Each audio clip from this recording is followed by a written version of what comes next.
Bonjour tout le monde, au programme de cette vidéo, aujourd'hui nous allons tester ensemble les produits crème de chez Tarte de la gamme Breezy. Nous avons un blush crème et un bronzer crème, je vous ai présenté ça dans ma dernière vidéo. Je vous avais demandé dans ma dernière vidéo, qui est une vidéo haul et unboxing, quels étaient les produits que vous vouliez voir en premier sur ma chaîne. J'ai lu tous vos commentaires, j'ai vu que vous étiez très intéressés donc par les produits crème de chez Tarte, par les ombres en peau, ce sont les Shadow Potion de Carla Cosmetics, donc on va tester ça ensemble aussi aujourd'hui. Et j'ai eu également des demandes pour la nouvelle poudre matifiante lissante de Linda Alberg, c'est la Blotting Powder. Voilà. Comme toujours, je vais commencer par le maquillage des yeux et donc nous allons tester aujourd'hui les Shadow Potion de Carla Cosmetics que j'ai reçu de la part du site Monochrome Beauty. J'ai reçu deux teintes, la teinte Snooze, je vous montre à l'intérieur du pot ce que ça donne. Ce sont des ombres à paupières duochrome avec une texture gel. La texture est vraiment particulière sous le doigt, mais en même temps je trouve que ça swatch super bien. Je vais vous montrer. C'est pigmenté, opaque, uniforme. Je n'ai pas du tout de mal à étirer la matière. En fait, je vais vous montrer avec ce qui me reste sur le doigt, donc il ne m'en reste pas beaucoup. Donc ça sera un petit peu moins opaque que le premier swatch. Mais vous voyez, la matière s'étire vraiment très bien. Donc, vous avez rien pu voir là, parce qu'en fait, j'avais quasiment plus rien sous le doigt. Je vais swatcher ici. Voilà. Là, comme ça, vous pouvez voir que ça swatch vraiment très bien. Concernant les différentes couleurs qu'on peut observer par rapport à cette teinte, je vois du rose. On voit également du vert et peut-être un petit peu de bronze doré, et on a quand même une jolie lumière qui se dégage de cette ombre à paupières là, mais ce n'est pas cette teinte là que je vais utiliser parce que on la voit quand même souvent passer, cette teinte-là, dans des fards justement duochrome, triochrome. On la retrouve dans la triochrome de Natasha Denona, dans les ombres à paupières liquides en tube là, de Linda Alberg. On la retrouve aussi dans une palette Pat McGrath. Voilà, c'est une teinte qu'on commence à avoir l'habitude de voir. Par contre, la teinte Lullaby, ce n'est pas une teinte que j'ai l'habitude de voir, et donc c'est celle que je vais utiliser aujourd'hui. Dans le pot, ça ressemble à ça. Je vois du violet, du bleu un petit peu et du vert. Regardez. Violet, bleu, vert. Et ce que je voulais vous dire aussi, c'est que ça sèche en fait. Et au niveau des promesses, ils disent que c'est un produit qui tient très bien, qui est longue tenue. C'est formulé avec de l'aloe vera, qui garantit une sensation d'hydratation et de confort sur la peau, à utiliser avec un pinceau plat. Et attendez 1 minute pour que le gel sèche et admirez la formule séchée en un fard duochrome sans bavure. Vegan et cruelty free, sans parabènes. Et ils disent qu'il faut garder le couvercle bien fermé une fois que vous avez fini d'utiliser le produit pour ne pas que ça sèche. J'ai déjà appliqué ma base et je vais faire deux make-up différents aujourd'hui. D'un côté, je vais faire quelque chose d'assez léger, d'assez simple, et de l'autre côté, je vais faire quelque chose d'un petit peu plus chargé. Voilà, je travaille depuis chez moi aujourd'hui, donc je peux me permettre ce genre de fantaisie. Je prends ma palette Be Perfect Dream Big Manifest et je vais commencer avec cette teinte ici, que je vais appliquer sur toute ma paupière mobile avec un pinceau Smashbox. C'est le pinceau qui n'a pas de référence. Je suis désolée, c'est un pinceau plat mais un petit peu fluffy. Donc je peux déposer de la matière sans que ce soit trop intense et je peux en même temps estomper dans mon creux. Et maintenant, je prends l'ombre à paupières Carla Cosmetics, un pinceau 317 de chez Zoeva. Et pour le côté simple, je vais faire un trait de liner. Alors, vous n'êtes même pas obligé de faire ce que j'ai fait, hein. Juste un trait de liner, ça peut être super joli. J'ai chargé mon pinceau avec la teinte Lullaby. Et je vais tracer un trait de liner. Bon, je suis un peu loin de mon miroir pour voir ce que je fais. Mais je crois en moi, alors croyez en moi vous aussi s'il vous plaît. Ça se dépose assez facilement.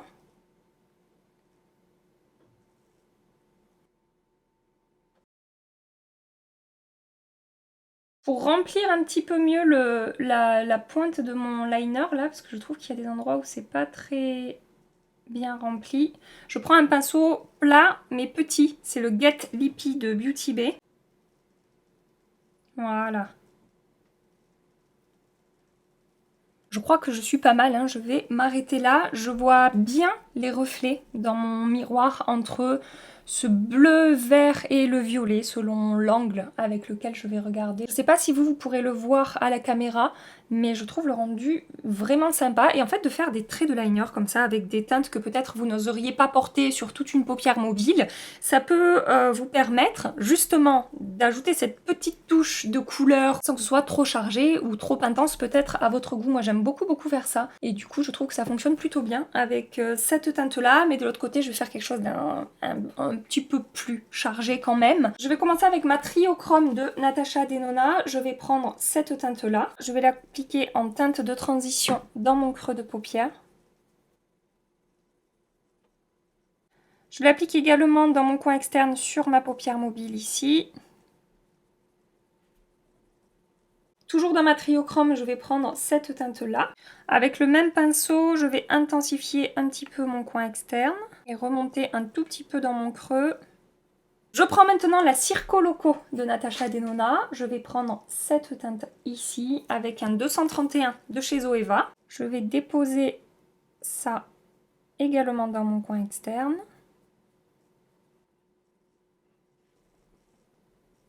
J'ai pris un pinceau plat de chez Nabla, c'est le pinceau Dab and Smudge, apparemment. Et j'étire un petit peu cette... toujours la même teinte en fait, dans mon creux comme ça. Hop. Toujours Circo Loco, je prends cette teinte ici. Et avec un 223 de chez Zoeva, je vais encore plus intensifier mon coin externe, mais je reste vraiment... à l'extérieur.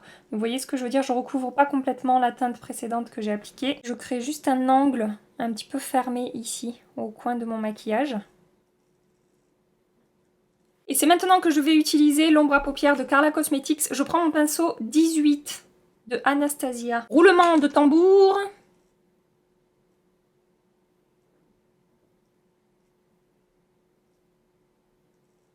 Donc je l'applique en partant du coin interne. Enfin, je suis partie au milieu, mais vous voyez, je remplis le coin interne. Et je rejoins les teintes que j'ai appliquées dans mon coin externe. Ça se diffuse bien, hein. Ça se diffuse très bien. Bon, après, j'y vais doucement parce que je découvre avec vous ce produit. Donc je ne veux pas me rater, mais je trouve que ça se dépose vraiment facilement en fait. C'est uniforme, ça ne fait pas de démarcation. Je n'ai pas du tout de mal à travailler ce produit.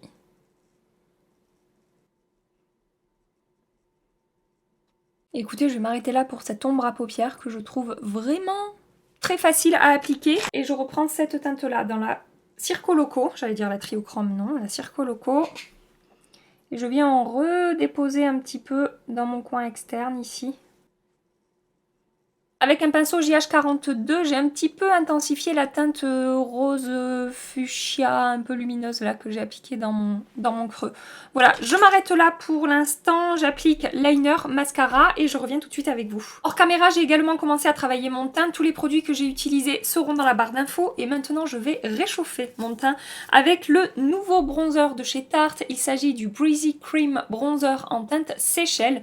Ça fait un moment que ce produit est sorti aux États-Unis et j'en ai entendu beaucoup de bien. On est sur une texture crème, mais ça n'est pas du tout glossy, brillant et collant au niveau de la texture. J'ai l'impression que ça a plutôt un fini mat. Je prends mon pinceau préféré de tous les temps pour appliquer les produits crème, c'est le pinceau numéro 7 de It Cosmetics. Je prélève un petit peu de matière, la pigmentation a l'air quand même très bonne, donc je vais tapoter le produit un petit peu sur ma main pour bien diffuser la matière et réchauffer mon teint petit à petit.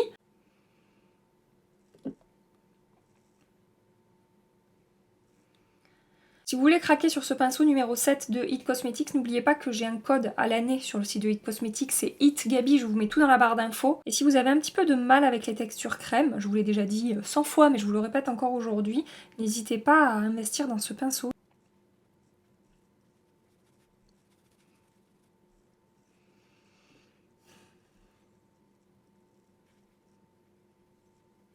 Par rapport à ce que j'observe là sur ma peau, au niveau de son fini, j'aurais tendance à dire que c'est semi-mat. C'est pas complètement mat. On est quand même sur une texture plutôt crème.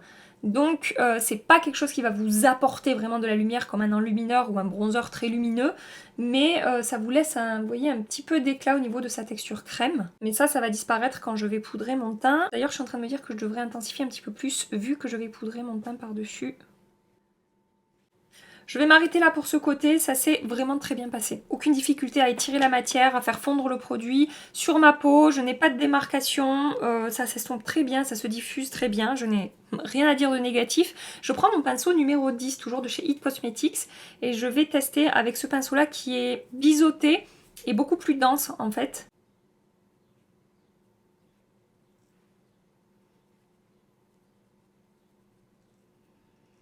Ce que j'aime avec ce pinceau, c'est qu'il me permet d'être un petit peu plus précise que le pinceau numéro 7. Il diffuse également très bien la matière, mais vu qu'il est plus dense, voilà, ça s'applique de manière un petit peu plus intense, ça charge plus de matière, et il faut avoir la main encore plus légère qu'avec le pinceau numéro 7 de It Cosmetics, mais c'est également un pinceau que j'aime beaucoup. Mes cheveux, j'en ai marre de mes cheveux. Hop, voilà. J'estompe un tout petit peu les bords pour que ce soit encore plus naturel, bien que ce soit déjà très très joli. Hein. J'avais pas forcément besoin de faire ça, mais j'aime bien diffuser, estomper, y revenir un petit peu. C'est comme ça que j'ai le rendu le plus naturel en fait sur ma peau, sans qu'il y ait de lignes trop marquées sur ma peau. Et écoutez, je suis très très contente du rendu de ce produit sur ma peau. Ce que j'ai envie de faire, c'est de swatcher à côté le bronzer Laguna crème de chez NARS, pour essayer de voir un petit peu la différence, ne serait-ce qu'au niveau de la teinte. Oui, donc la teinte n'a absolument rien à voir. Le bronzer Tarte est beaucoup plus chaud que le bronzer NARS qui est un petit peu plus neutre. Mais attention, le bronzer NARS, quand on le travaille, en fait, il devient quand même un petit peu plus chaud que ça. Vous voyez, ça reste pas là, aussi neutre que ce que vous pouvez voir quand je commence à swatcher le produit.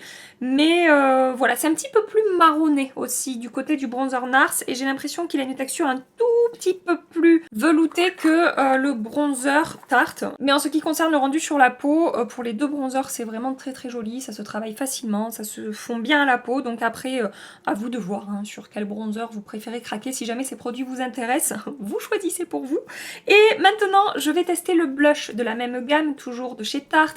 Il s'agit du Breezy Cream Blush que j'ai pris en teinte Peach Sunset. On a, je vous ai pas dit, on a 5 grammes de produits dans le blush et dans le bronzer, on a 16 grammes de produits. Et l'une d'entre vous m'a fait remarquer dans ma dernière vidéo que malgré cette différence de quantité, les produits coûtent exactement le même prix. Donc 33 € pour le blush, 5 grammes, et 33 € pour le bronzer, 16 grammes. Voilà. Je ne sais pas pourquoi. Je reprends un pinceau numéro 7 propre. J'en ai beaucoup en stock, hein, des pinceaux numéro 7 de It Cosmetics. Je ne veux pas en manquer, surtout qu'en ce moment j'utilise beaucoup de produits crème. J'ai oublié de vous faire le swatch, donc je vous le fais tout de suite. Je vous ai mis le swatch ici. Est-ce que ça focus? Oui, j'ai l'impression que ça focus. Voilà, donc le blush est ici et au niveau de la lumière, de la texture, etc., ça ressemble beaucoup au bronzer. Et je vais tapoter ça sur le haut de ma joue. La pigmentation est bonne hein, sur ces produits, je vous conseille d'avoir la main légère.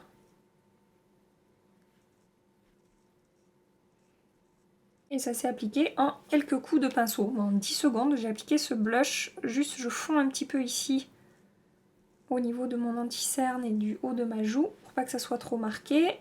Le blush ne décroche pas le bronzer que j'ai appliqué en dessous. Les textures se fondent bien ensemble. En même temps, si on est sur la même texture... Ça me paraît assez logique, mais bon, des fois, vous savez, on a des surprises. Bon, bah, ce blush est très joli également, ça s'est très bien passé. Et je n'ai rien de négatif à dire pour l'instant. Alors moi, j'ai pris la teinte Peach Sunset, comme je vous ai dit, que j'aime beaucoup. C'est une teinte pêche, mais quand même avec des sous-tons roses. Et il existe une teinte quand même bien plus rose que ça. Il y a 2 teintes dans cette gamme-là de blush. Et maintenant, je vais poudrer mon teint avec la nouvelle poudre de Linda Alberg. Laissez-moi aller chercher les promesses. Cette poudre-là, c'est vous qui me l'avez recommandée. Au départ, j'étais pas hyper emballée pour tester ce produit et j'ai eu des retours où vous me disiez mais elle est merveilleuse Gabi, il faut absolument que tu testes.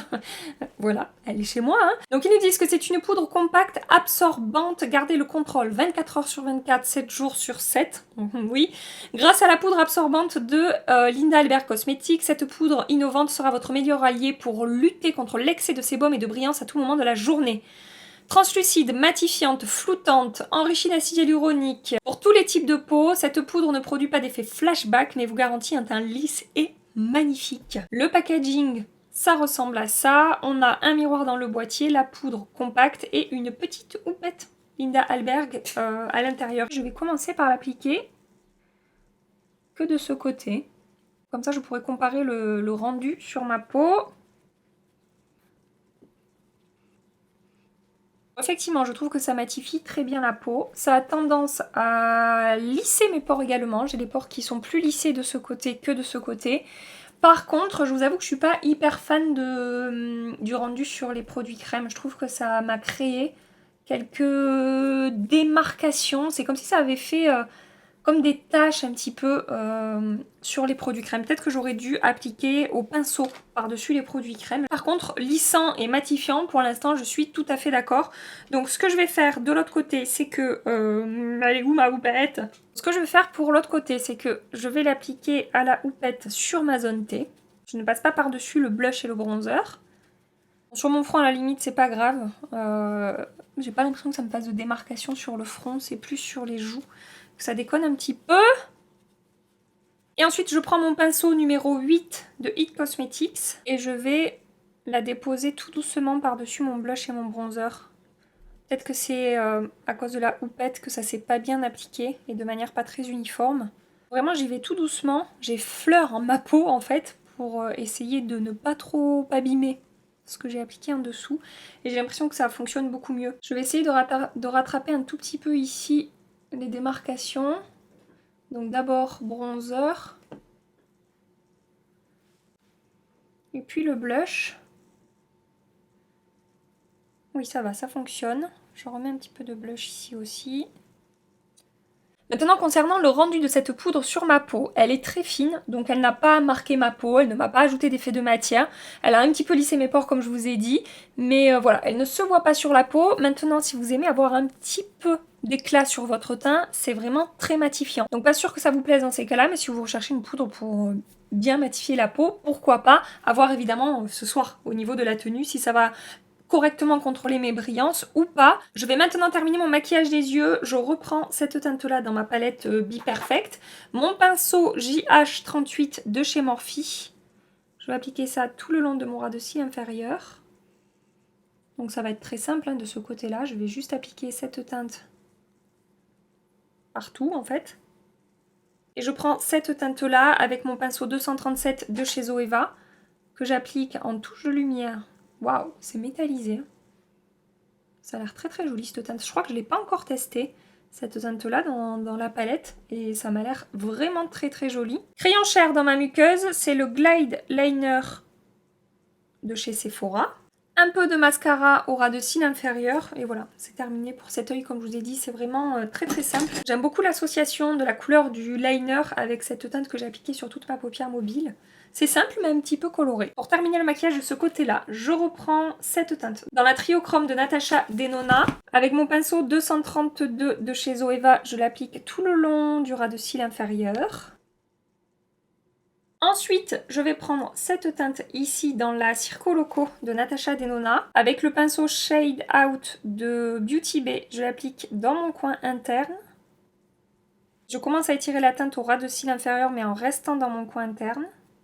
Je vais ensuite prendre cette teinte-là. Toujours avec le même pinceau, je vais déposer la teinte en continuant en fait ce que j'ai commencé au coin interne. Donc je fonds un petit peu les deux teintes ensemble ici. J'étire quasiment jusqu'au coin externe parce que je trouve que cette teinte se marie très bien avec le produit Carla Cosmetics que j'ai appliqué au-dessus. Je reprends le violet lumineux foncé ici et je vais l'appliquer dans mon coin externe et rejoindre ce que j'ai un petit peu appliqué au-dessus. Et dans ma muqueuse, j'applique le Flash Crayon de Linda Alberg en teinte Zao. Je ne sais pas si c'était une bonne idée cette teinte Zao. Alors attendez.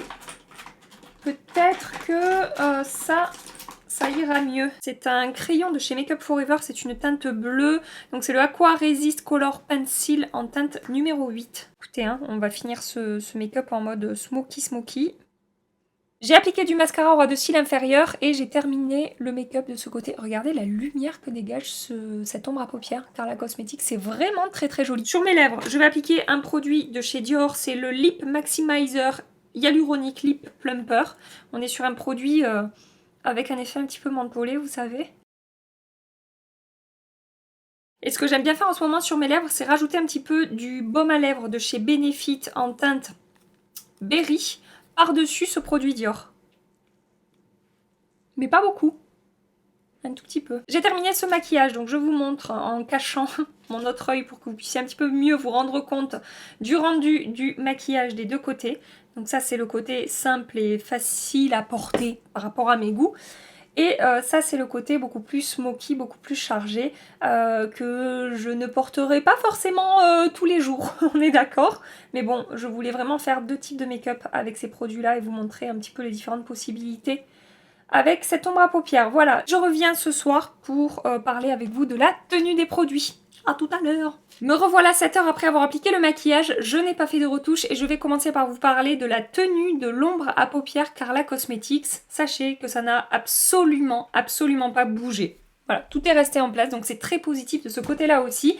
Et je suis vraiment contente de ce que j'ai pu observer aujourd'hui avec cette ombre à paupières là, que ce soit la pigmentation, l'opacité, la facilité d'utilisation, la manière dont ça s'est comporté sur mes yeux, le rendu et la tenue. Toutes les étapes ont été validées à 100% et je me dis que si vous aimez ce genre d'ombre à paupières là avec plein de reflets, des ombres à paupières avec un fini quand même assez original, ces produits pourraient fortement vous plaire. C'est vraiment très joli. Et alors regardez, bon là c'est la teinte que je porte aujourd'hui, mais là je me suis amusée avant de démarrer ma caméra à swatcher différentes teintes de différentes marques, puisque je vous ai dit ce matin que pour la teinte Snooze, on retrouvait le même type de teinte dans d'autres marques. Alors je vous laisse admirer les swatchs, essayez de voir quel est le swatch qui est le plus pigmenté, le plus opaque, avec peut-être le plus de reflets. Et moi personnellement je trouve que c'est ce swatch là, et c'est l'ombre à paupières Snooze qui est ici, de Carla Cosmetics. Et je vous dis ce que j'ai swatché à côté. Là, c'est l'ombre à paupières de la Divine Rose 2 Mothership 8 de Pat McGrath, qui est en temps normal une de mes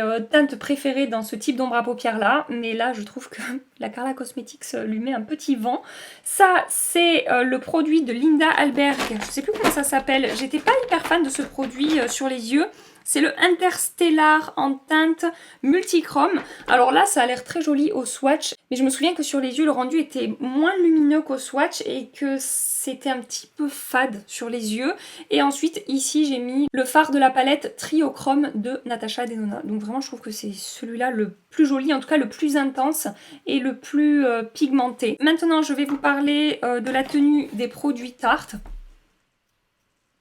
Rien à dire. Ça a très bien tenu également, ces produits se sont très bien comportés sur ma peau, je vous ai tout dit au moment de l'application et la tenue est validée également. Ces produits ont également passé le test haut la main aujourd'hui.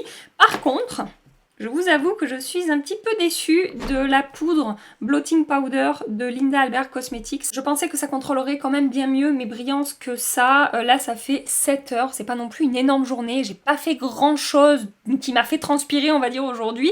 Et je trouve que je brille quand même beaucoup. En ce moment, en plus, normalement, je brille pas trop sur mes ailes du nez et sur mon menton.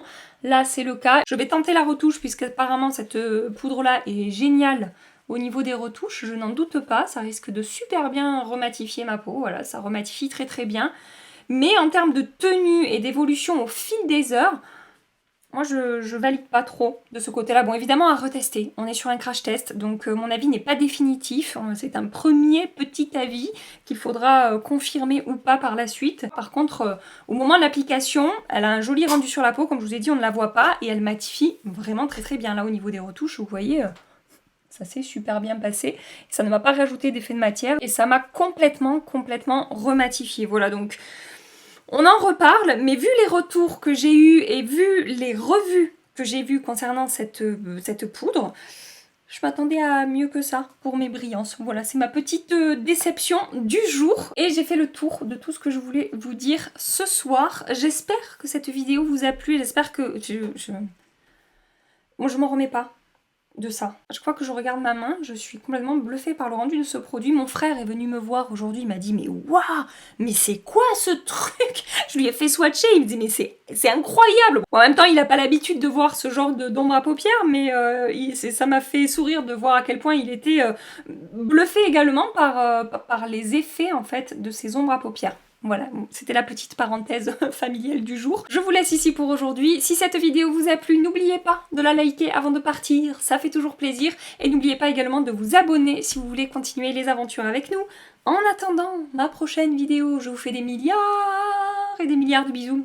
Prenez soin de vous et à très bientôt. Bye bye.